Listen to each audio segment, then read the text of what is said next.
Despite his family's generations-old ban on music, young Miguel dreams of becoming an accomplished musician like his idol, Ernesto de la Cruz. Desperate to prove his talent, Miguel finds himself in the stunning and colourful land of the dead. After meeting a charming trickster named Héctor, the two friends embark on an extraordinary journey to unlock the real story behind Miguel's family history. The animation in this movie is absolutely tremendous. You know, I think the hardest thing that Pixar has to accomplish is that every single movie they do is always seeming to increase the quality. And now they've gotten to a stage where the background animation is so photorealistic, we're nearly borderlining on Cushing Tarkin territory.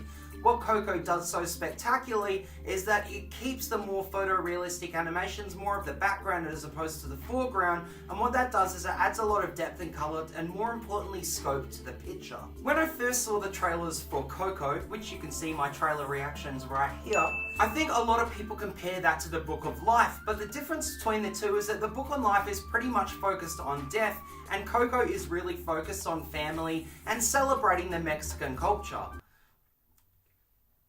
And a little bit of death. Prior to going into the movie, the most exposure I've had to Dia de los Muertos was actually the first 10 minutes of Spectre. Now, having seen Coco, I found the entire aspect of the culture really fascinating, and I think from an outsider's point of view, it really celebrated that aspect of the culture and gave some really good representation to the Mexican tradition and to the people who haven't been exposed to it previously. Now, before I start gushing about the vocal talents of Anthony Gonzalez, I want to talk a little bit about Héctor, who's voiced by Gael Garcia Bernal.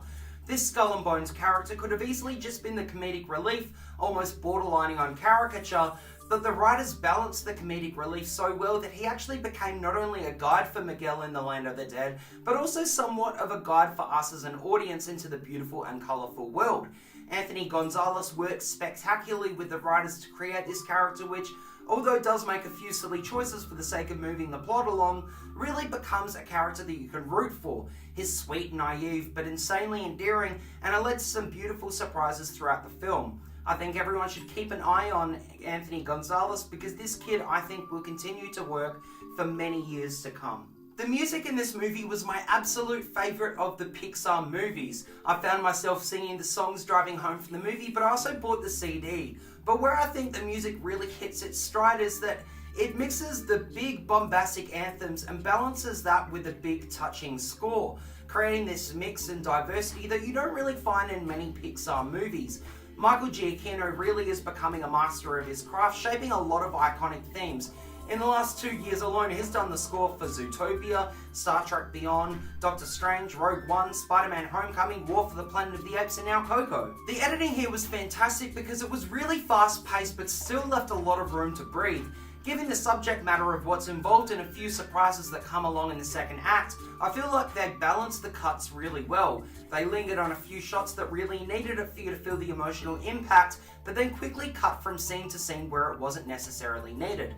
I guess my biggest issue with Pixar is the fact that they're incredibly emotionally manipulative. This movie left me bawling my eyes out in the last half an hour of the movie, and although it was good because they obviously gauged that emotional reaction from me, after Pixar doing this time and time again, it's becoming just a little bit formulaic. So should you go see Coco? I answer that with a big fat yes. It's definitely worth the $20 for admission regardless of your age, but I also think that it would hold up with a repeat viewing, so it's definitely worth the extra $30 to buy on Blu-ray when it's available. I think that they gave a great insight into the Mexican culture, being respectful but also having a lot of fun with the premise. And for any Mexicans watching, I'd love to hear how they tackled the subject matter from your point of view. So thank you so much for watching my review of Coco. Don't forget to like and subscribe, and of course if you like this video and want to see more, please click here to see more. Thanks for watching, bye.